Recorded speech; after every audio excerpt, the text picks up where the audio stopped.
And at 10, stealing security badges. Not only is Gregory just a really weird kid in general who wears Fazbear merch but also doesn't know that Chica loves pizza, he's also a thief. This guy steals so many things from the Pizzaplex, not even including all the little gift boxes that you can find around that are only optional. He also steals the security badges and ends up getting enough to have level 7 clearance as like a 4-year-old or a 6-year-old or however old he is. Okay, it's really unclear. Because like he can't ride the go-kart alone and he can fit inside of Freddy's chest cavity, but he can also speak full sentences with proper grammar and stuff. Okay, I have no idea how old he actually is, but he is still able to gain level 7 clearance. But like, how are they so readily available for him to steal? And how is it that taking these badges always triggers some event that makes everything worse for him? Like, how are the security guards supposed to like use these badges if that's what happens every time they take it? Or, an even better question actually, how are these security badges laying around in special containers when security should just have their pass with their clearance level on it, like on their belt?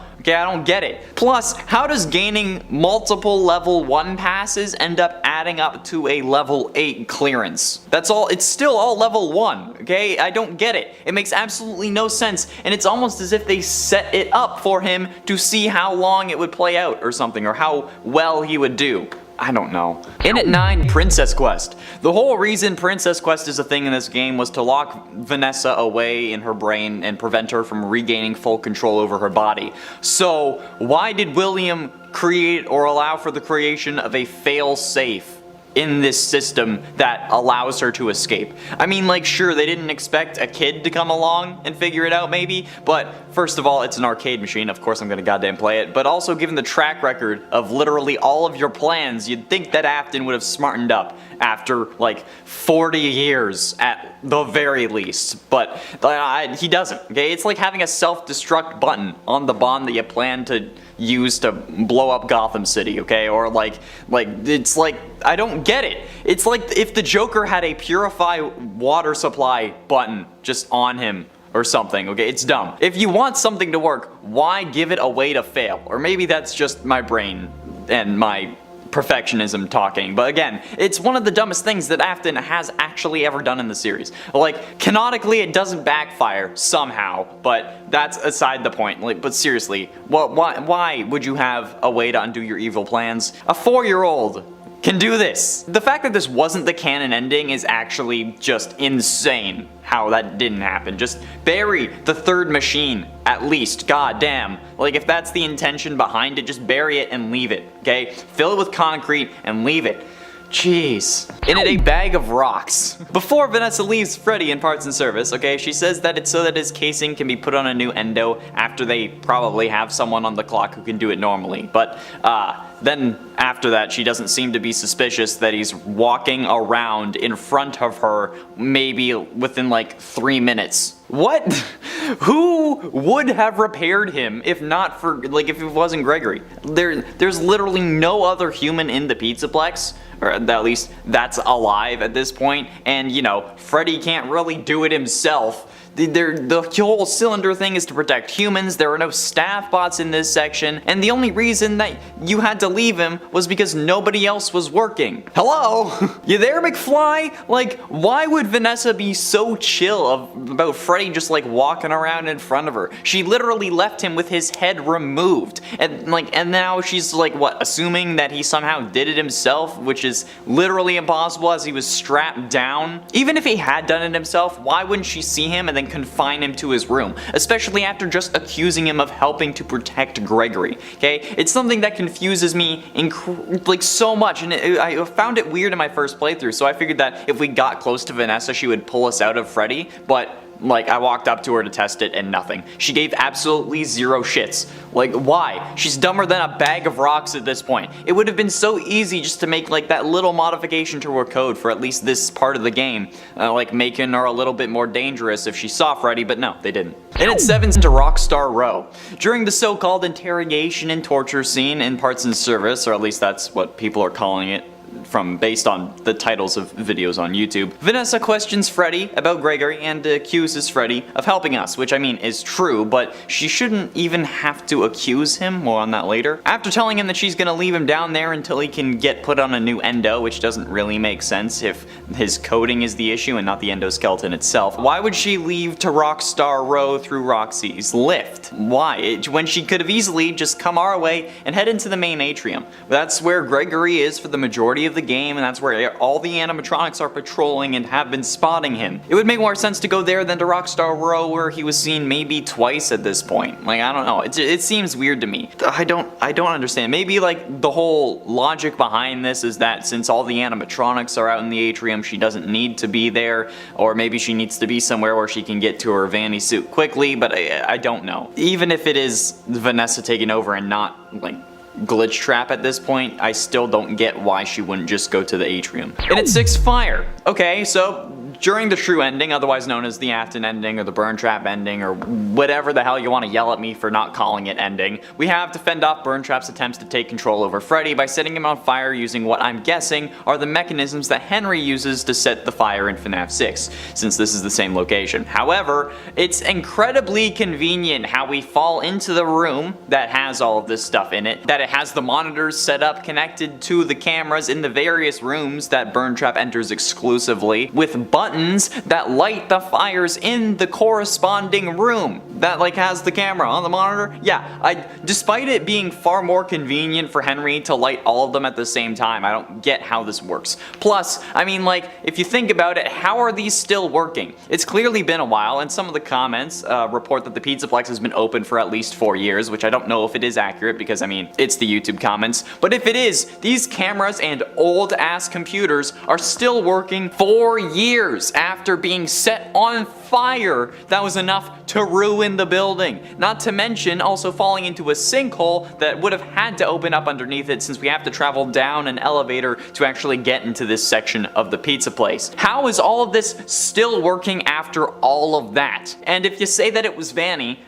that even adds more questions. Like, why make sure the fire systems are working and then they're set to being separate buttons? Plus, why have the computer monitors set up to look at the right area? I don't get it. And how are these these computer monitors are literal dinosaurs. How did they work before the fire, let alone after it? This is the kind of thing that demonstrates the line between luck and intent, because there was no way this many things lined up for him, excluding plot armor, because we kind of need to ignore protagonist syndrome for this entire list. But still, if this was just happening, that would not happen. Never. No way. Halfway through into number 5, Ice Cold Captive. Gregory in the Faster Blast ending actually orders the robots to disassemble Vanny, since she just ordered them to disassemble Freddy. But like, disassembling a robot and a human are two very different things. Okay, trust me, I would know. I'm surprised the robots even listened to him. Adding on to that, the fact that Gregory is willing to kill Vanny here, it's pretty messed up, especially given that like most people assume that he's 10 or 11, which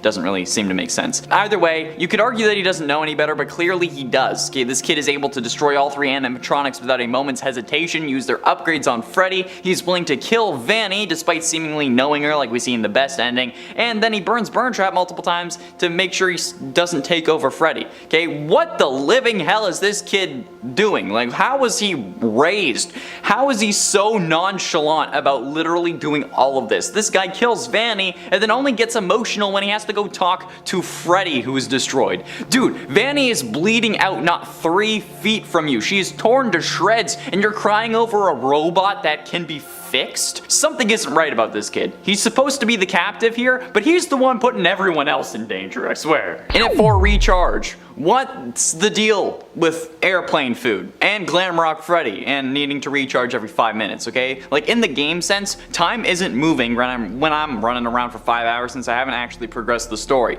So if this animatronic is supposed to need to recharge every hour only, why is this such an issue? And why does he only use power when we're actually piloting him like a mech? If this is the case, shouldn't this man also be losing power when we summon him to grab us from the 3rd basement floor? Like, what? Why not? And why does he need to recharge but seemingly all the other animatronics don't? I never see Chica, Roxy, or Monty in a recharge station. Okay, even if you are around when they should be, when the hour hits. Okay, it's stupid, it's confusing, and it doesn't make any sense. It's almost like Freddy is doing this to us on purpose, either because he thinks that it's funny, or maybe he really is working for Vanny, but needs to gain our trust and make excuses for why he can't be around us all the time, so that he can just go and give her the information, or why he can't just why we can't hide inside of him all night, okay? There's something fishy going on with this animatronic, and I swear in the next game we're going to figure out that he betrayed us off screen.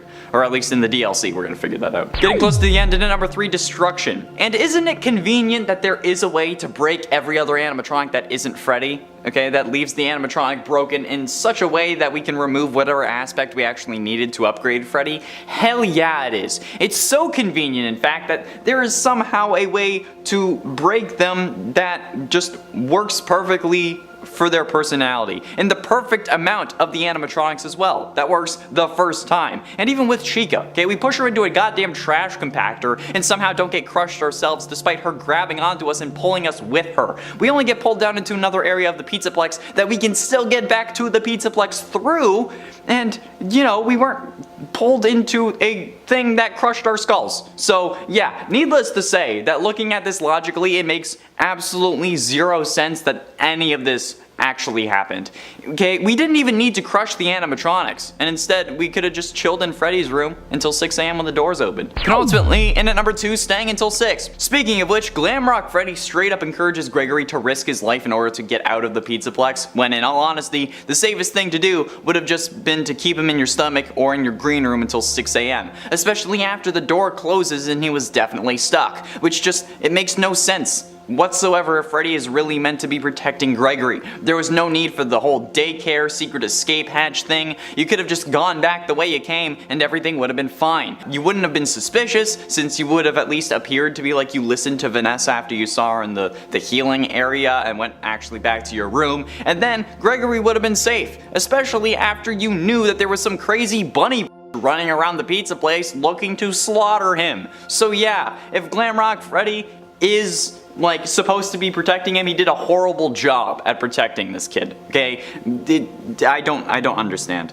You can think of all the excuses you want for him, but if Gregory had just waited in Freddy's green room, everything would have been fine. That's it. That's period. And finally, in at number 1, probable betrayal. I know that nobody wants to believe me on this, okay? We all want to hold out hope that finally one of the animatronics is going to be good and trying to help us, but Glamrock Freddy, after everything on this list, is almost certainly evil and just waiting for the perfect moment to strike. We've made a whole video about that, okay? And now, honestly, this one is kind of about that too. This guy makes some hella sketchy choices throughout our entire time at the Pizzaplex and only makes things worse for us. He takes us to get healed despite us saying no and having a limited time to leave, which ends up making us get locked inside the Pizzaplex. We also just sit in the booth and don't actually get healed, by the way, okay? He was unable to access the main Pizzaplex network despite having no reason to be disconnected, since at this point he wasn't suspected of helping us. And after Vanessa leaves Freddy without his head and parts in service, she sees him fully reassembled in less than 5 minutes and doesn't question it, like I said. Almost as if it was the plan the whole time. There's no way that he could have been put back together normally, and they just don't care, okay? The only way that this makes sense, any of this makes sense, is that if Freddy is secretly evil, and maybe even he doesn't know it. Maybe Afton is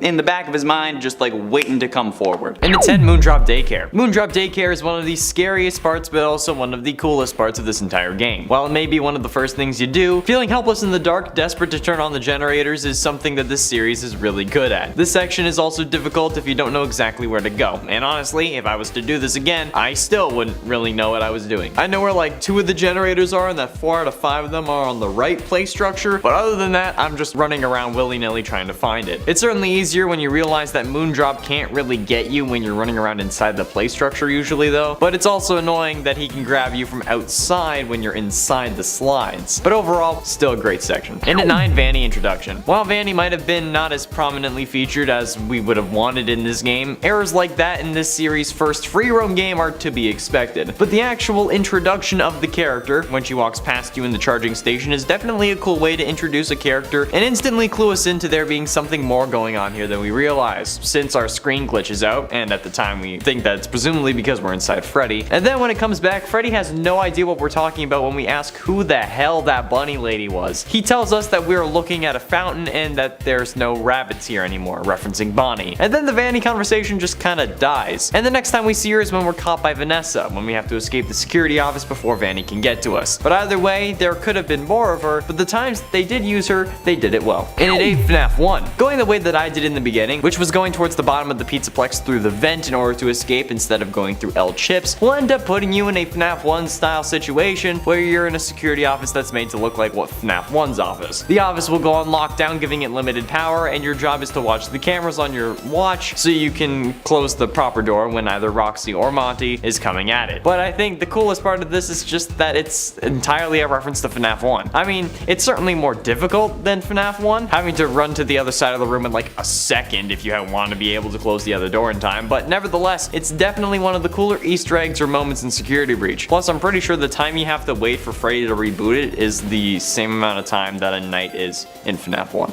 And at 7, Gregory, sus. The meme of Gregory needing to vent when he's locked in one of the security rooms is certainly entertaining, but I think that the gameplay of this section is one of the highlights of the game. The fact that you need to defend these doors from Roxy and Monty while also escorting Freddy through the various doors so that he can get to the vent beneath you is interesting, and it can take a while to realize that's what you're actually supposed to be doing with Freddy. Since for a period of time, I was just yelling at my screen asking where Freddy was. But once I got the hang of pressing the buttons on the interior monitors when Freddy says that he's there, I was able to do it pretty swiftly. And if you know about this from the start, you probably don't really need to defend the other doors, since you can seemingly get Freddy through all the doors and under the vent before one of the 4 doors fails. And at 6, Pizza Bot. One of the most interesting things to me was the Pizza Bot mini game, when you choose to go to the bottom of the Pizzaplex through the vent and try to escape the Pizzaplex that way instead of going through L chips and the prize counter. Because at that point, you end up getting into a security office where Chica is outside the only working door. So you have to make a pizza using one of the pizza chef bots to lure her away from the door. And this is actually a really cool look into the Fazbear Kitchen and how it operates now, with service bots kind of taking up positions of people because, you know, they can be unpaid. But I'm also guessing that they're more reliable not to kill people than, you know, humans. The funniest part about this to me was when I got stuck in the sauce machine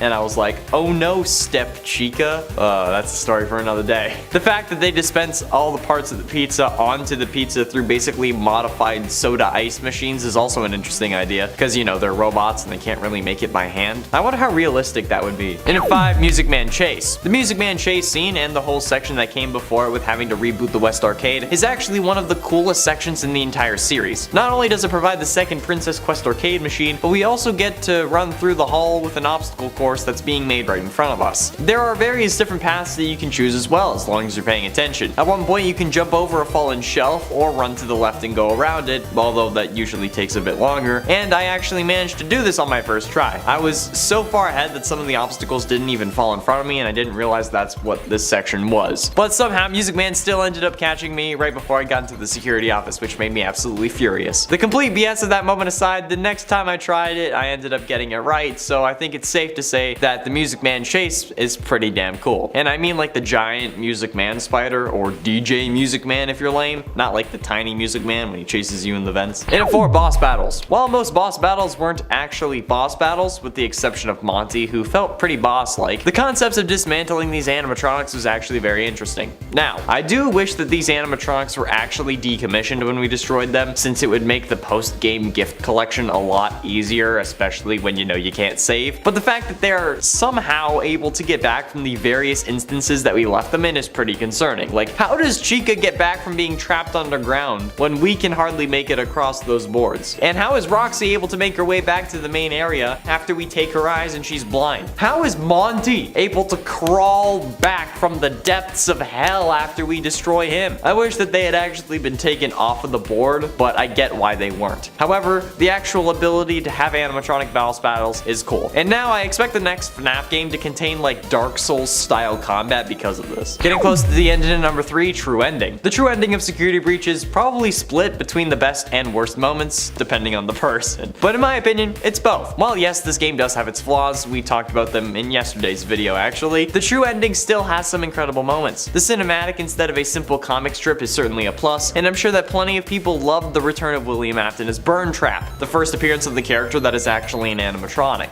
But for me, the highlight was just the sheer obscurity of the ending. How not everything is clear, and how the series can go in any direction now. Like how this next Spider-Man MCU trilogy can really go anywhere. And while that ending did break my heart, it set up the next 3 movies perfectly. That's what this ending does. It sets up the next part of the series amazingly. We can have William as the antagonist, or Vanny, or the Blob. We know that Gregory and William are together so they can move forward with the whole Michael crying child parallel or move away from it. They can make these characters robots or actual kids. They can do whatever, and that's pretty cool. Penultimately, in at number 2, Phaser Blast. Actually getting to experience Phaser Blast was something I found incredibly rewarding. It's one of the things that I wanted the most out of this game, and luckily it happened. I was looking through the achievements for the game, and it seems like you can also, I guess, play golf in the Monty area, but I have yet to see anyone do it. But that achievement could also just be for finding all the secrets in the Monty Golf area, I'm not sure. But playing laser tag in FNAF was probably one of the best moments in the entire series for me, especially given the pandemic and the fact that I haven't been able to play laser tag ever since I started wearing suits. So the fact that I was able to sort of play through it in FNAF was a highlight of 2021 for me. Plus FNAF vids do well on basically any channel. So absolutely a best security breach moment in my opinion. If you don't agree, oh well, that's fine, but it's my list. And finally, in number 1, the best ending. The best ending for the game is obviously the best moment in the game, since it serves as the best outcome. The best ending is where we as Gregory are able to free Vanny by playing through the various Princess Quest games and beating Princess Quest 3, which is only available through the Vanny ending, which you get by playing Phaser Blast. But this time around, instead of pressing the button, you can end up playing Princess Quest 3, and by beating it, we unlock the room that we were sealed inside in Help Wanted and free Vanessa from Afton's control, allowing us to go get ice cream with her and Glamrock Freddy's head, since at this point he had also been disassembled by Vanny. And 3 of the main characters sitting on a hill eating ice cream is probably the best ending we've ever gotten to a FNAF game, especially considering how in none of these endings does Freddy betray us, something which I thought was inevitable when the game was coming out. I thought that we were bound to be betrayed by Freddy and that he would end up crushing us and that would be the end of the game. And while he can betray you if Afton ends up taking over him in the true ending, at least we know that it was never Freddy who actually does it. And even when he's just ahead, he still wants to hang out with his old pal Gregory, and for some reason Vanessa. Still don't get that. And it's ended parts and service. The parts and service section of this game did give me slight trauma when I first played it because of parts and service when I played FNAF VR on the channel, since it said to remove Bonnie's left eye and I kept grabbing my left, not Bonnie's.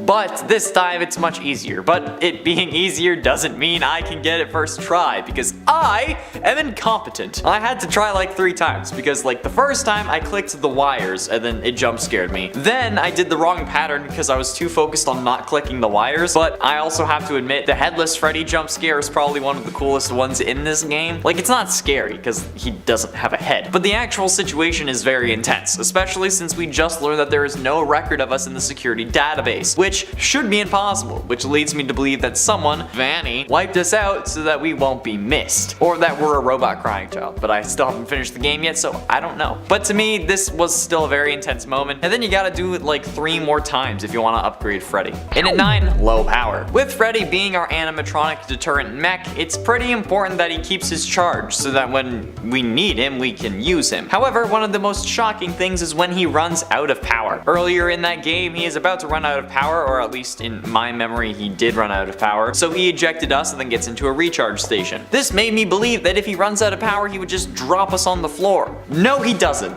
Learned that the hard way when I was glitched and stuck inside of him. So I let the power run out in the hopes that he would drop me, and then when he ran out, he just ripped me out of his stomach and killed me. Which makes me think that it's not his power that we're seeing being depleted, it's his integrity level that we watch go down, but oh well. This is certainly shocking if you don't know what's going to happen, like when Eddie VR on his second channel had the shocking wake-up call when looking at the map. He was just looking at the map Freddy ran low on power, you ran out and then just pulled him out. He didn't get a low power warning because he was in the map. This was also the same video when he told Freddy that he better not betray him, making things oh so much worse. In a Music Man! Well, some of you may be thinking I'm referring to the giant Music Man spider that we see in the trailers, and I'm assuming later on in Security Breach that is not the case. In fact, I'm referring to the normal Music Man animatronic that just appears to chase you when you enter most of the vents in the game, or at least like the longer vents that are meant to be one way, like the one to the security office in El Chips, or the one way down to the maintenance area on the bottom floor, like the two ways that you start to leave the game. But when you first encounter him, the game makes you turn around to see him drop off the ceiling and seemingly come out of nowhere, and then he starts chasing you. And Music Man was already creepy enough just standing behind me, but in this rugged, broken state, he's even worse. And then you learn why he's there. In one of the duffel bags that reveal additional lore and references, you can find a security report from Vanessa saying that Music Man cases have been broken but without any sign of a break-in, indicating that it was someone with security access, which I'm still sure at this point is her. But the fact that Vanny released them into the vents, it kinda makes it extra creepy. And at 7, have a map. After gaining access to the main atrium of the Pizzaplex, which could happen in like the first 45 minutes if you're not an idiot like me and aren't speedrunning, because then it happens in like the first 5 or something. The bod that offers you a map as soon as you get out is firstly not there originally and it just appears and then jump scares you, and second can actively somehow pull you out of Freddy in order to give you the map. Like, I get it, it's an important part of the game, but come on. Plus, then after Freddy is taken,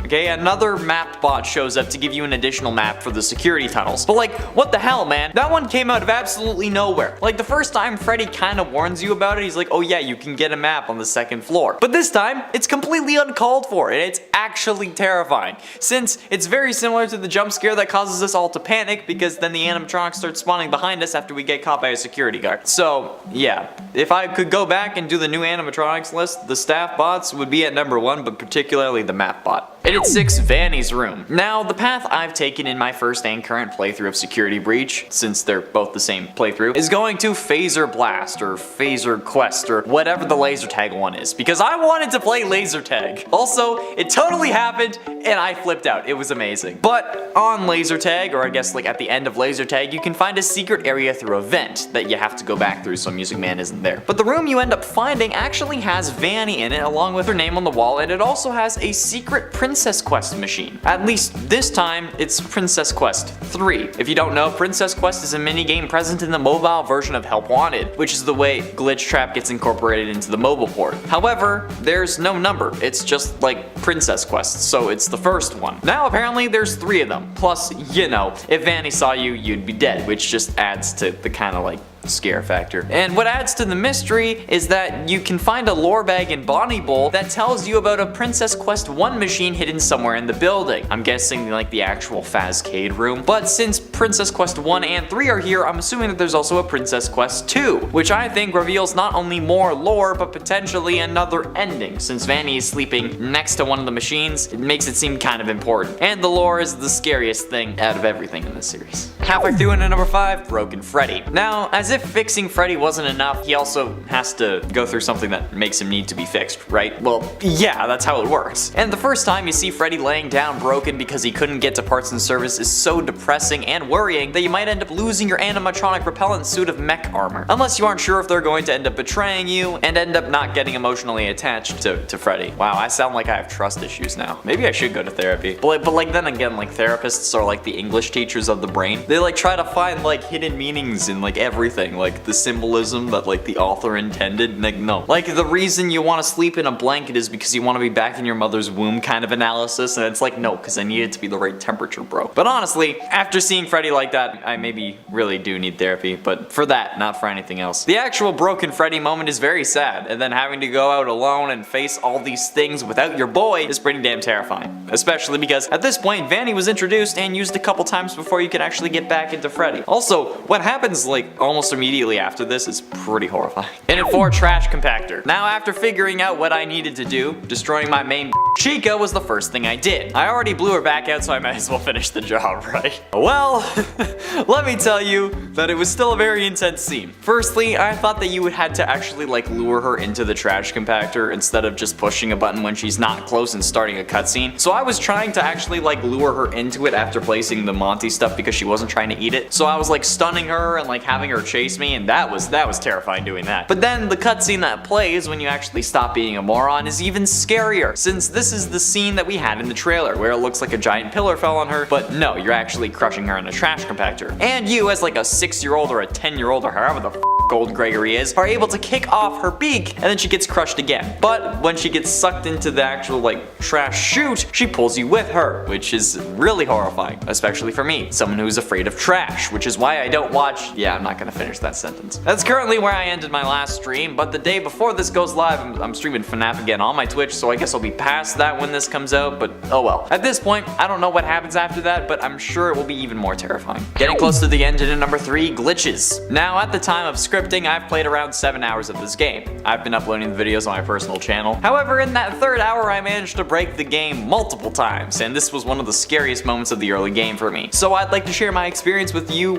because that was interesting. After finding El Chips, I come out and I call Freddy over. He runs over, but he's stuck on the other side of some barriers. I still don't know how he got there. He teleports behind me, but I'm still unable to get inside him. So I run a couple meters and I call him again, but that's when a second Glamrock Freddy shows up. So I got 2 Freddys. Okay, they're about to double team me, but I can't get in either of them. So I make my way to the vent system at the bottom of the map, and I go out that way instead of going through El Chips. I started getting chased by Music Man, and I slide down the fence, and then I get to the bottom and seemingly nothing loaded. Just a couple of like garage doors. So I get intrigued and start looking around, only for me to fall through the floor and then have the level load above me. So obviously, the next step is to jump out of the map and fall for a few seconds, but then I'm in a room with a whole bunch of colored doors. I thought it was a secret area, but then somehow I'm suddenly back behind the security desk of the daycare again. Yeah, I press the button to get out, the same scripted scene plays where I get kicked out and then all the animatronics are going to gangbuster me. But this time, at least Freddy's working. So I go back into the vents and get out, but then Music Man starts chasing me again, but another Music Man is ahead of me in the vents from last time. I don't understand, but it was terrifying. Penultimately, in at number 2, daycare. Now, the daycare section of the game is certainly an interesting one, because this dude is all kinds of creepy in probably the worst ways possible. But that whole daycare sequence, in my opinion, is one of the scariest sections of the game, or at least that I've experienced so far. The lights being completely out and the desperate need to turn them back on is surely something that I don't want to relive. Like, it's so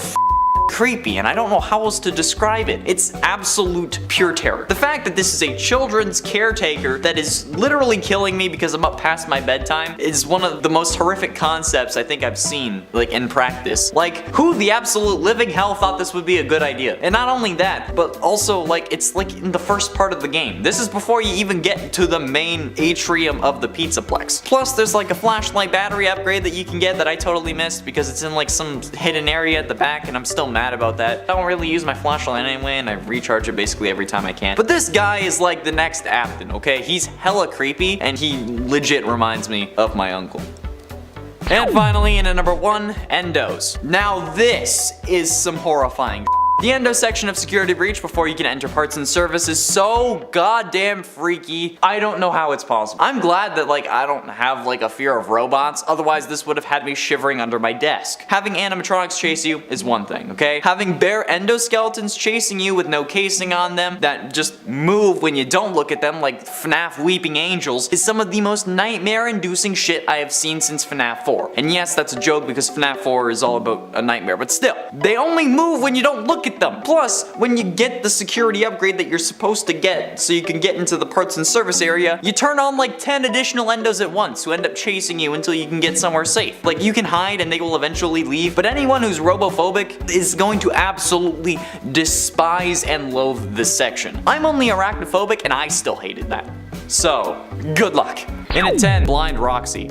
After stealing Roxy's eyes by absolutely smashing her head in with a go-kart, we think she's kinda done for. You know? She's on the ground, there's a go-kart on top of her, she has no eyes, you know? So it's reasonable to assume that she's been absolutely wrecked, but in fact, she hasn't. She just relies on her hearing to find you now. And the section right after we blind her and she wakes up is some of the most terrifying and annoying gameplay I've experienced. The sheer act of luring her to attack a door, but getting out of the way in time is annoying enough. Now add in fire to that she's able to walk through and you're not. Literally, like you cannot physically move through the fire.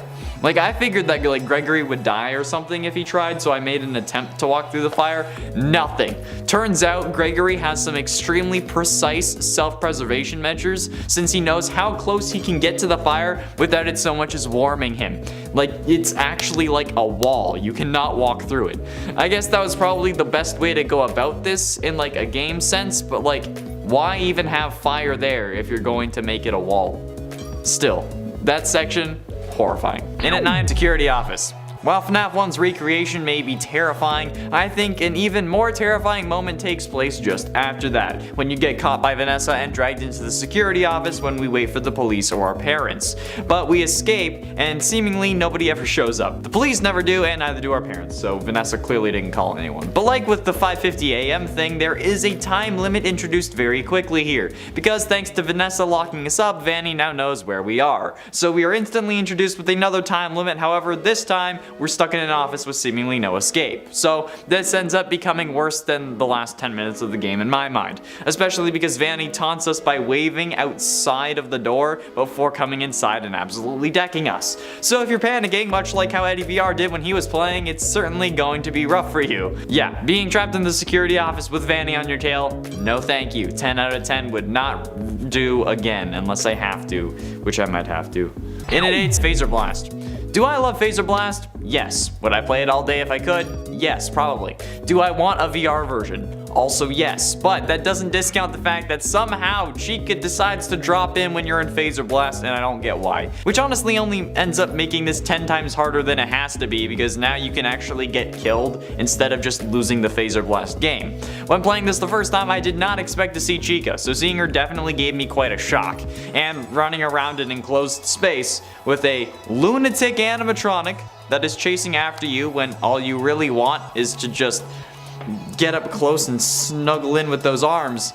I think it's safe to say with 100% certainty that this idea is terrifying. But at least you get to shoot things, which is something that I've been wanting from a FNAF game for ages. Being able to like shoot animatronics that actually have cursed my real life at this point. And it's 7 and 5:50 a.m. One of the scariest parts about this game is the odd time scaling. Without progressing the story, you could spend 8 hours in this game and it wouldn't even be 1 a.m. But after installing Roxy's eyes, it's suddenly 5:50 a.m. and you need to get out fast. Now there are plenty of things that make this section scary. Firstly, you can no longer save, meaning if you die, you have to install Roxy's eyes again, which is already annoying enough.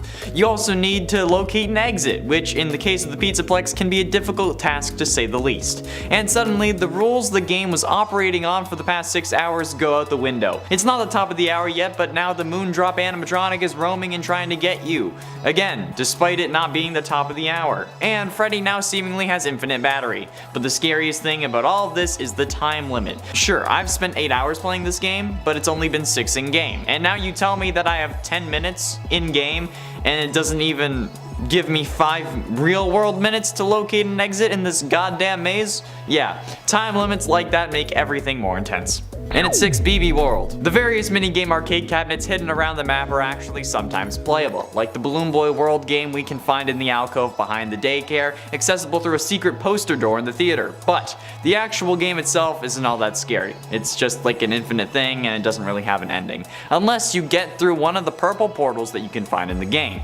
Going through one of these will instantly glitch out the BB World game, and if you stay in the line long enough, you'll eventually be floating over nothing, with the sun just staring at you until it fills the screen and then the game shuts off. I feel like there was at least intended to be some bigger mystery here, since this is hinted at throughout the lore bags, but perhaps it was cut or not completed, since we now know that the game was released unfinished. They could be saving it for DLC, or it could never really matter. But the whole glitched portion of the Balloon Boy game is seriously creepy, and I'm glad that I don't have to deal with it much. I mean, I want to get to the bottom of this if possible, so I do plan on playing through it. I just need to find the time to do so, and I only plan on doing it once. Halfway through into number 5, post-game. Honestly, from an emotional and mental health standpoint, the FNAF Security Breach post-game is the scariest thing of all. The fact that you are unable to save is absolutely atrocious, and I get why it would be a thing, but holy crap.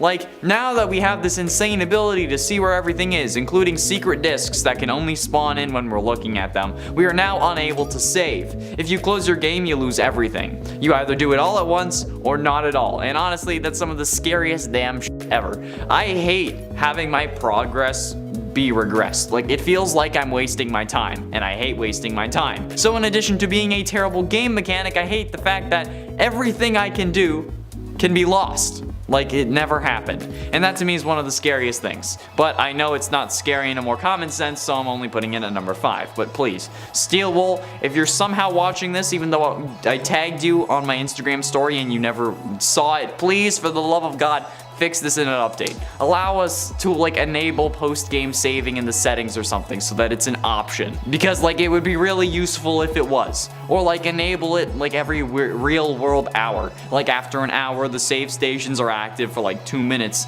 so we need to find one fast or something. Please. Anything. And at 4, Princess Quest. While Princess Quest may lead to the best and least disturbing ending of the game, forgetting about the fact that you go get ice cream with the woman who was trying to kill you for 6 hours, the actual games themselves are kind of scary. Like the Princess Quest minigames themselves are kind of spooky. You're alone in a dark room, hardly able to see around you, and then these like possessed women rabbit things that are meant to represent Vanny come flying after you. In the first game, you have to like run down this hallway, then come back up it on a platform, grab a key from a chest, then go all the way back down the platform so you can come back down the hall. But then, after you get the key, all of a sudden there are like 10 of these Vanny knockoffs coming after you. It actually like, it made me jump a bit the first time I played it. Especially given that I have never gotten the chance to play a Princess Quest game before. It also crashed my game when I completed it, so I don't know what to make of that either. Getting close to the end, and at number 3, worst ending. I think it's safe to say that the worst ending is one of the scariest moments in this series, especially in Security Breach. This ending just has you leave the Pizzaplex at 6 AM through the front doors. However, this is labeled as the worst ending for a very good reason, since after escaping, Gregory obviously runs away from the Pizzaplex, but he doesn't seem to go to any house. Instead, he finds a cardboard box in an alleyway and then uses newspapers talking about the children who have gone missing at the Pizzaplex as a blanket. It's also worth noting that one of the silhouettes looks an awful lot like him. It's in the bottom left-hand corner. But it doesn't seem to matter though, since a red light comes on and we see Vanny's shadow appear behind us, or I guess in front of us. She finally got to us, which is really weird since, you know, we're in a seemingly random alley. So how did she find us? And how did she leave the Pizzaplex with like the costume on and like a knife in her hand? Nobody was suspicious of that, even though like 9 kids have gone missing here? Fazbear Entertainment has some serious splaining to do. Penultimately, in at number 2, Music Man Chase. The Music Man Chase scene and the whole section that came before it with having like to reboot the West Arcade is actually one of the coolest sections in the entire series, but also absolutely terrifying. Not only does it provide another Princess Quest arcade machine, but we also get to run through the hall while an obstacle course is being made right in front of us. There are various different paths that you can choose as well, as long as you're paying attention. Like at one point you can jump over a fallen shelf or run to the left and go around it, although that takes a bit longer. And I actually managed to do this on my first try. I was so far ahead that some obstacles didn't even fall in front of me, they were falling behind me. But somehow Music Man ended up catching me right before I got into the security office anyway, which made me absolutely furious. The complete BS of that moment aside, the next time I tried it, I ended up getting it right, so I think it's safe to say that the Music Man Chase is pretty damn cool and horrific. And I mean, like, the giant Music Man spider, or DJ Music Man if you're lame, is also horrifying. Plus the fact that he crawls around on the walls and stuff, it makes this chilling. And finally, in at number 1, the true ending. The true endings is seemingly the scariest part, because it contains a load of the things mentioned above. This is unlocked by finding the secret elevator in the section down in Roxy's Raceway, and it's down the stairs, but like next to where you find the test driver head. This requires your Freddy to have the Monty Claus and Chica's voice upgrade though, so you'll have to risk losing all your progress. But it does actually auto-save when you get down there, so there's at least that. But like, I don't know, I don't want to have to deal with Monty's boss battle in like one go. Because like, that seems like it's impossible to do, and I chose to go Chica first, which seems like the easier thing to do, and I don't know. whatever. Save states being disabled is horrible. Anyway, after making your way into Burntrap's area, Freddy will start to be taken over by Burntrap, and it's up to you as Gregory to defeat him by using the 3 monitors and pushing buttons to burn him, because you know that's worked every single other time we've tried it. Players will also need to avoid the animatronic enemies that come for Gregory using the doors to temporarily lock them out, or like hiding when it comes to Roxy. When Burntrap is finally burnt to death, when you finally defeat him, the blob, which was the tentacle monster ahead of time, will attack you, making sure that he doesn't get free. Freddy and Gregory will be shown escaping and then sitting on a hill together, but the tentacle monster was never really identified, or like their identity was never revealed. But after this game, the Final Fazbear Frights book would have originally released, which would have showed us that the tentacle monster that we would have been talking about would in fact be Baby, or I guess Elizabeth Afton, even if they're using the Funtime Freddy face, which is a whole other can of worms. Because technically Molten Freddy wasn't using the Funtime Freddy face. Why was Funtime Freddy there? I don't know. Lore is the scariest thing of all. Number 10, the wet floor signs. This is probably one of the first jump scares I experienced in Security Breach. I love how both adorable and terrifying these wet floor signs seem to be, all at once. I love the horrifying sound that you get when you encounter one, their design, the way they follow you with their eyes, their lights, their eye lights. They're really just lights, but they look like eyes. Also, honestly, they remind me of Mickey Mouse in a way, with their I think they're speakers that are on top of their head. I just love how they zero in on you in a creepy way, like they're watching you for some kind of sinister purpose. Why are you watching me? Also, is it ever really wet where the floor signs are? I'm just wondering. I love that they're everywhere, but we've never seemed to slip once in this game. I guess while creeping us out, they also just make us super cautious and aware as Gregory. So good job, I guess, wet floor signs. None of us are slipping. Or they're just around to watch us and no floors are wet. It's all a conspiracy. Number 9, Glamrock Freddy. So on the part 1 for this list, Connor did talk about the low power Glamrock Freddy jump scare, which is pretty scary, but I'm talking more about Glamrock Freddy just in general as a character. I have a love-hate relationship with him, and like Connor was also saying, some trust issues to deal with as well. Although I think mine have solely come from Sister Location and Pizzeria Simulator. I can narrow it down to those games, and our experiences within those games. I'm just saying, in FNAF, you shouldn't trust anybody, okay? People say they're your friend and then they scoop you and wear you like a skin suit, you know? So needless to say, there are a lot of moments where I both want to protect and be friends with Freddy, and then there's lots of moments where I'm literally terrified because I'm certain at any moment he's probably gonna kill me. I'm like, you gonna kill me, Freddy? Do you love me or are you gonna kill me? What's going on? And not just in the parts and service section either. Just watching him stare at me in elevators, or constantly wave at me from afar, or continuously open up his chest cavity offering for me to hop inside. Yeah, I mean, even knowing he's definitely a good guy at this point, I'm still suspicious. I'm like, maybe I don't want to get in your chest cavity right now, Freddy. Why do you want me to get in there? You gonna kill me? What's going on? Talk to me, man. Number 8, laundry. The laundry area of the map is probably one of the most nerve-wracking areas. There are just so many bots around and so many opportunities for everything to go wrong, and for you to just be caught and be completely jump scared. Getting through the laundry area can also be tricky, as the exit is located between the laundry machines, as Markiplier learned during his first playthrough, which is pretty hilarious. He ended up actually being stuck in that area of the game for apparently more than 40 minutes looking for the exit. He retraced his steps and he tried everything until he kind of stumbled upon the exit while intensely combing the area and falling into it just kind of by accident. And I cannot lie, if he hadn't been the one to get stuck there for so long and I hadn't been watching his playthrough first, I likely would have also had a similar problem, because yeah, it's kind of hard to see. So don't worry, Mark, you're not the only dum-dum out there. I'm right there with you. Put a dunce cap on me, I'm also a big dum-dum apparently. Also, that type of thing in a game happens to me all the time, and I'm like, what do I do here? What is the... Also, controls in games. Well, just if I'm not playing with a controller. I like controllers. I don't like keyboards, unless it's League. Alright friends, before we move on to this next spot, if you are loving this list and you want to hear about even more scary moments from this game, goodness knows there are a lot more for us to talk about. Be sure to let us know by giving this video a thumbs up. Number 7. Vents. In general, the vents are just a scary place in pretty much any Freddy's world, or just in general. No one wants to climb an event. Not just because of the Music Man either in this game. The fact that one of the first things you have to do in Security Breach involves you crawling through a vent just immediately made me think, no,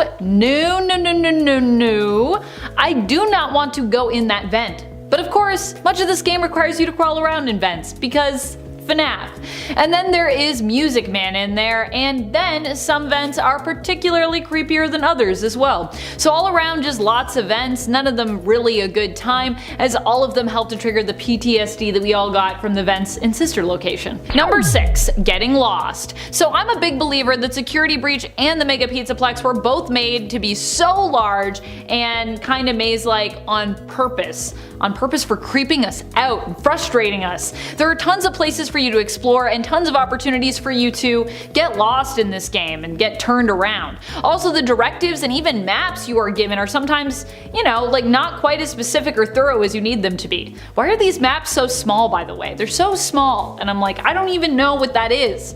Which leaves you plenty of opportunity to make missteps. In getting confused or lost, the game is thereby only adding to your discomfort and your sense of frustration at times, which I think is actually intentional, because it kind of is weirdly perfect for a horror game to do, as it puts you in a more like easier to scare sort of mental state. Also, whenever you get lost, there is a sense of timelessness and eternity that permeates, especially for a game where like after 6 we can leave. You begin to ask yourself, will I ever get out of here? Will it be 3:30 for all of time, for all of eternity? Will I ever be able to figure out what comes next after this part of the game? What am I doing right now? What's going on? What day is it? Who am I? Am I Gregory? Am I alive? I don't know.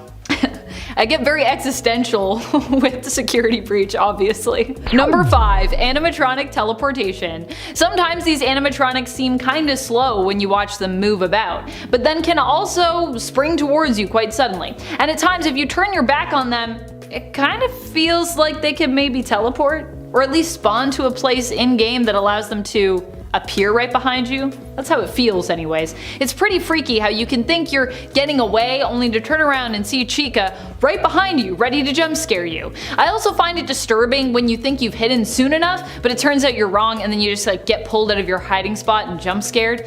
The way animatronics can sometimes just appear seemingly out of thin air, it's pretty freaky. I don't know if it's a legit thing, but it feels like a thing. I feel like they can teleport. Number 4. Laundry cart. Speaking of times when the animatronics randomly pop up and are terrifying, how about when you're hiding in a laundry cart? For some reason, laundry carts are some of the most terrifying hiding spots for me in this game. I think it has to do with the fact that although you're perfectly hidden from the sides, like anyone walking past who is tall enough to just peer in and see you could catch you. Yeah, I guess they're like uncovered, so I don't like that they're uncovered, but that your view outward other than looking up is severely limited. I don't like when I feel like at least when you're in the photo booth there's a curtain and you're like, I can't see them and they can't see me, but with that opening, they can see you. So if you miss time jumping out of one, you could just walk into a cleaner or security bot or right into one of the animatronics. Oddly enough, I do like laundry in real life alright, but I do not like laundry carts in Security Breach. I feel like I'm just sitting in a cart waiting to die. Like, this isn't safe. Also, I know that if I were walking past a laundry cart, I could see me in there, so feels not good. Number 3, control room. The whole control room segment is pretty terrifying, especially as it feels a lot like classic Five Nights at Freddy's, which we already know is terrifying because we've experienced it. During this segment of the game, you end up triggering an alarm which alerts Montgomery Gator and Roxanne Wolf to your presence and sees them try to enter the control room backstage to get you as Gregory. The really scary part is that this time around, doors are not actually enough to protect you, as Roxy and Monty can basically just open the doors. Instead, you have to shock the doors as they try to get to them by keeping an eye on the security cameras to know when they're there and then running over to the door to electrify it by pressing a button and preventing them thereby from entering. The whole thing gives me the feels of classic Freddy's games with like a little mix of Sister Location as well, with the shocking and the buttons. While this is all going on, you need to keep an eye and an ear out for Freddy, who also needs help getting to you. When he appears on a monitor, you have to hit his corresponding button to help open the doors for him so he can come rescue you before time runs out. Number 2, red light, green light. Connor talked about the endos in general on part 1 of this list, but I want to talk about the actual act of playing red light, green light with the endos. And in general, one of the most terrifying things for me playing this game has to be that whole red light, green light section that you play with the endoskeletons, which also are maybe like medical endoskeletons. I didn't get a deep look at like all those posters that are on the doors, but they're all really creepy. And on one, it seems like the robot pals can also maybe give you first aid or kill you, I guess. I don't know, are they running towards us to try to give us first aid, but it just goes awry and that's why we get jump scared? Depending on the mode they're set to, I guess maybe they can do many things, who knows? I'm not gonna limit these endos, I'm not gonna put them in a box. Not only is the actual red light, green light game nerve-wracking because these endos move really quiet and quick like if you turn your back, but also this whole area of the game is just creepy as all heck. Also, red light, green light is just a scary game, hence why it's probably one of the main and first games that we're exposed to in Squid Game. Also, if you didn't think it was scary before, after Squid Game, you definitely would not like red light, green light. And then, you know, you have to play it in Security Breach after Squid Game just like happened. No thank you, I'm good. Number 1, sleepy time candy. So this straight up freaked me out. Like, even just the concept of sleepy time candy has to be one of the most haunting parts of this entire game. At the moment I saw an advertisement for this, it stayed with me forever. We are talking about Moondrop's sleepy time candy. What exactly is sleepy time candy? Like, it actually sounds like you're drugging people. Those groups of people likely include children because this is FNAF and this is the Mega Pizzaplex. Now granted, I do sometimes myself use sleepy time tea, which like anyone can drink, which just helps me relax and helps me get to sleep, and it's all herbal, so it could be, you know, kind of like that. Or it could just be lavender flavored candies or something weird. But the fact that Moondrop is associated with it automatically makes it 1,000 times more disturbing. Although, as I said, the idea of it is already creepily problematic. What is sleepy time candy? Is it normal candy?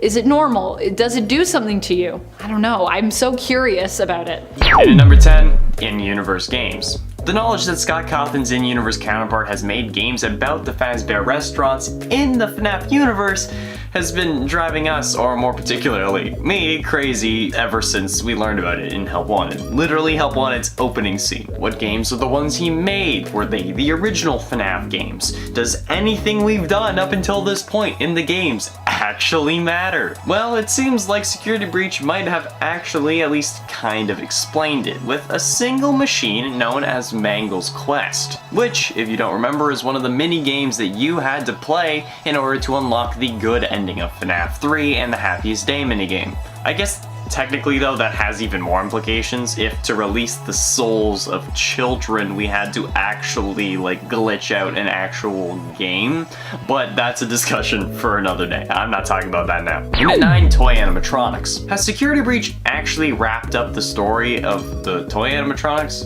It's possible. I mean, this idea has been out there for a while, really ever since Glamrock Chica was revealed. But could the toy animatronics actually have been reused or repurposed into the Glamrock animatronics, or at least parts of them being used? And actually it would make sense, considering how these animatronics seem to also have like a security database. Oh my god, wait, no, they actually do have a security database. Freddy straight up pulls Gregory out of his stomach and then like looks at him and says, I cannot locate you, there's no profile for you. So yeah, they have a security database. They don't like seem to have one, they actually have one. Just like the toys from FNAF 2. They would scan a criminal database to see if anyone was willing to commit murders.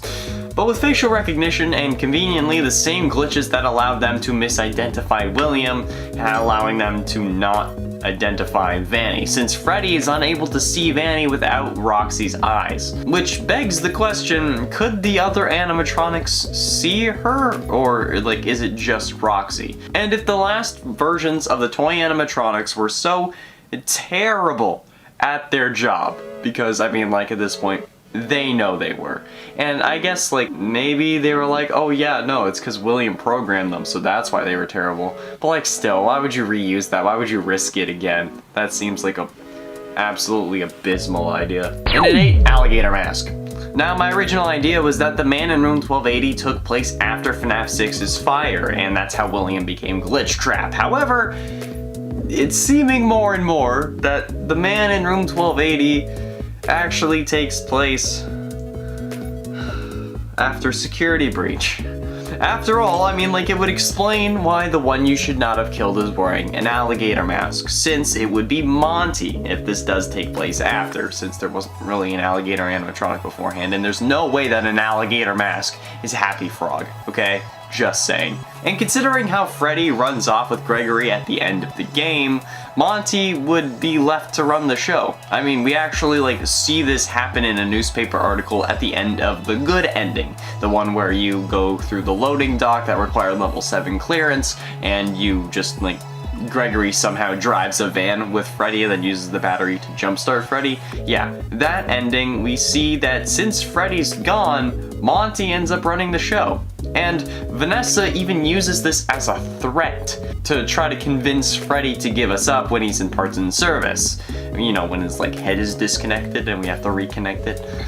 So, a kid wearing a Monty mask after the canon ending of Security Breach would explain a lot. It would make a lot of sense. It would also explain the reason why Afton's body isn't burnt horrifically, like it's supposed to be in the Man in Room 1280 in FNAF 9, because like that he hasn't done that yet. I mean, it also explains why he's called Burn Trap. At least we know he didn't escape the FNAF 6 pizzeria like everyone thought he had though, right? And at 7, Ultimate Custom Night.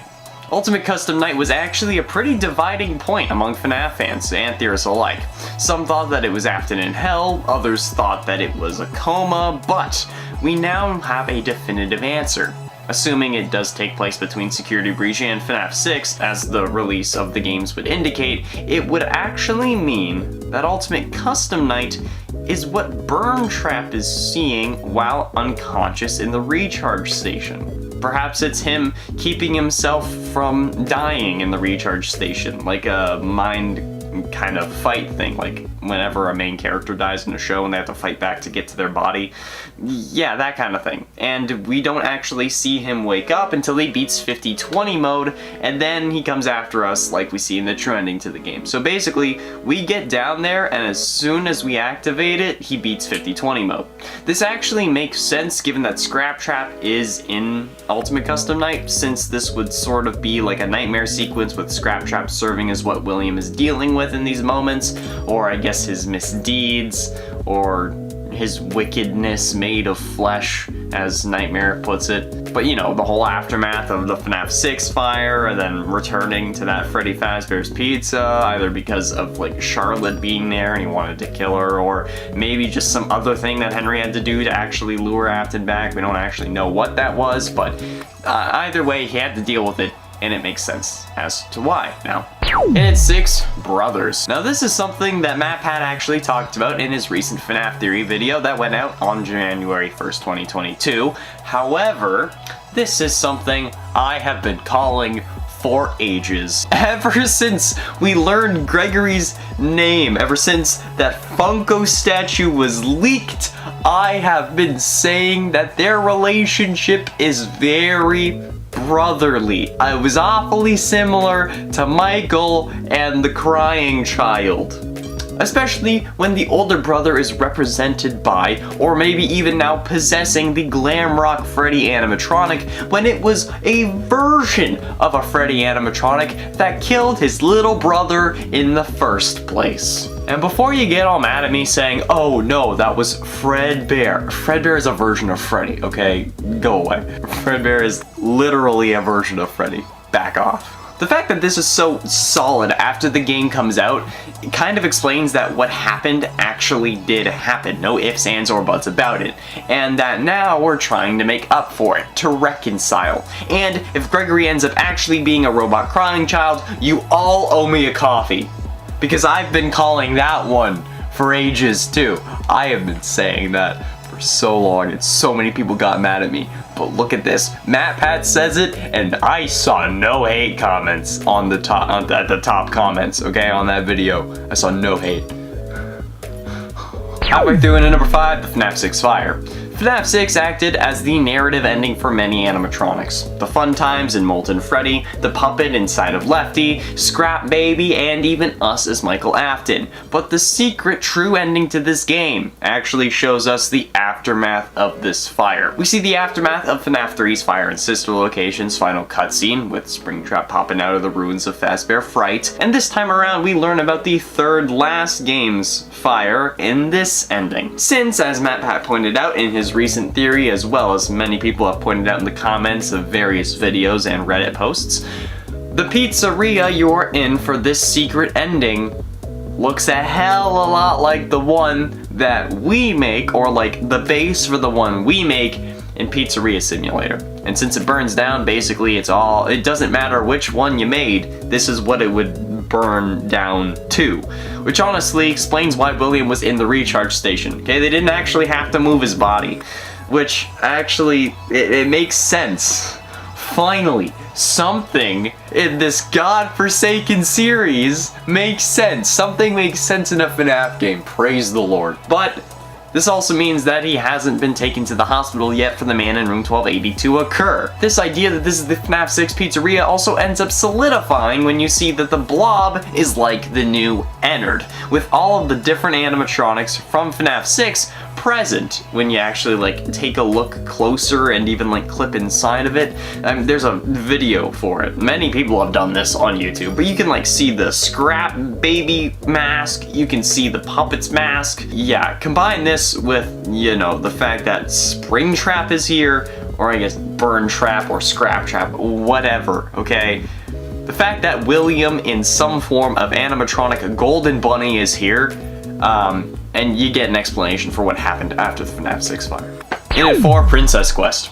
The inclusion of Princess Quest in the Help Wanted mobile port is a pretty little minigame added since they couldn't really include the full glitch trap and 16 tapes thing in a phone game. So they added Princess Quest's 16 braziers, and then they all came together to form a form of glitch trap at the end.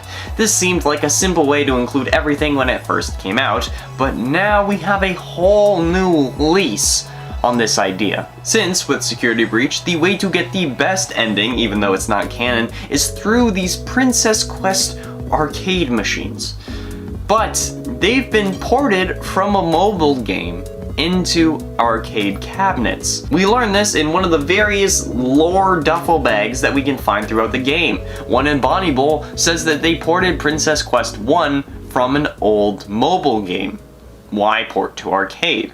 It's a very good question, but these Princess Quest games are really what's holding Vanessa back from reclaiming her body, which we see happen in the best ending, hence why it's the best ending. Getting close to the end in number 3, Spirits. One of the major issues with FNAF for some is the inconsistency of the whole spirits are real, but they aren't the ones doing the actual possession thing. Since in FNAF 3's minigames we see the physical spirits of the original 5 missing children, and then in Fazbear Fright, we learn that agony and emotions are what actually cause possession in this world. So how could there be those actual physical spirits if it was just their emotions causing the suits to move? And while originally we might have just chalked it up to maybe there being other emotions or even just like William hallucinating, with Security Breach and specifically the rooftop ending, I think we have a better idea. Since in the rooftop ending we end up seeing Vanny dead on the ground, and then we unmask her and it reveals Vanessa. And then a couple seconds later we see Vanessa looking down at her body on top of the building, just watching herself. Yeah, that's definitely not a problem at all. Thanks, Scott. This could mean, though, that there are only spirits when the person regrets what they've done. Since the kids in the original suits terrorized so many others, maybe they ended up actually feeling bad about it, even though they couldn't really control it because it was their emotions controlling the suits. But maybe they still felt bad about what was going on, and then that's why they had spirits. Regret. It's a powerful thing. But ultimately, in at number 2, the Blob. Okay, so what I'm talking about here, as opposed to the FNAF 6 ending, which I mentioned before, is not what the blob is meant to do, but something else entirely. Here, I'm explaining that the blob in this game actually explains the blob of tentacle goo that comprises Baby, introduced in the final few Fazbear Frights books. This blob actually explains why that whole thing was introduced and explored and why it happened. Because it's setting up yet another f***ing antagonist for the future of the FNAF games. As long as the next owner of the IP wants to go in that direction, that is. Because now, they got 3. They can go with William, they can go with Vanny, or they can go with the Blob, or hell, they can go backwards and make an entirely new character for all we know. And even if they don't want to go that way, they can wrap up William's story first and then move on to someone else. Like, I mean, Scott and Steel Wool did leave a death animation for William unused in the files, and I doubt that it's going to be used for a potential DLC. Because first we need a few updates for the game. But there's no way that they wouldn't capitalize on an obscure ending like that for another game. Because, like, there's no way that they would officially kill William off. I want it to happen, but it's not gonna happen. I wouldn't be surprised if Scott's, like, been working with the person taking over for the endings of this game to see which one fits where they want to go next the best. Hence why there are so many endings. Scott was like, okay, pick one. Actually, no, I doubt that. I feel like Scott was like, this is the true ending. You gotta work with this. But here are other ones to help guide you. And finally, into number 1, the Help Wanted ending. Now, while the whole glitch trap shouldn't be possible thing is a whole other can of worms that I'm not going to explore, I think that Security Breach, and more so the Princess Quest ending, perfectly explains the Help Wanted ending. You need to beat the first game, then you beat the second game, and then you choose the Vanny ending, and instead of pushing the button to disassemble Vanny, you play the third Princess Quest game. This will result in the player actually saving Vanessa as long as you beat the third one, and then finding Vanny's mask on the floor. But how did that really save Vanessa, you ask? Well, actually, it's fairly simple. Help Wanted. If you've seen any of my videos where I discuss the endings of Help Wanted and how when we complete that puzzle in the final battle, we get locked behind a door, you'll know that I said that that's us being distracted so that William has an opportunity to actually shut us away in our own mind. So if we do the thing that we do to actually beat him when he's attacking us, we're just distracted enough so that he wins even more. And that he does. But this Princess Quest ending actually really proves me right. Since the end of Princess Quest 3, you open a giant door with a large keyhole surrounded by glitching cracks and purple stuff. And in Help Wanted, we get sealed behind a giant door with a large keyhole with cracks around it and even handprints on the inside. This with the obvious connection via Princess Quest to Help Wanted, because, you know, Princess Quest was the mobile version of the 16 tapes. This is us releasing the player from Help Wanted, who consequentially ends up being Vanessa from the wall that Afton set up, since after this door closes we see her mask on the floor, and even sit on a hill with Vanessa and Freddy's head, which is a whole other can of worms, which makes Matt Pat think that Gregory is crying child, Freddy is Mike, and that Vanessa is Elizabeth Afton, which we've been calling for months. I feel like we've been calling that for a year, but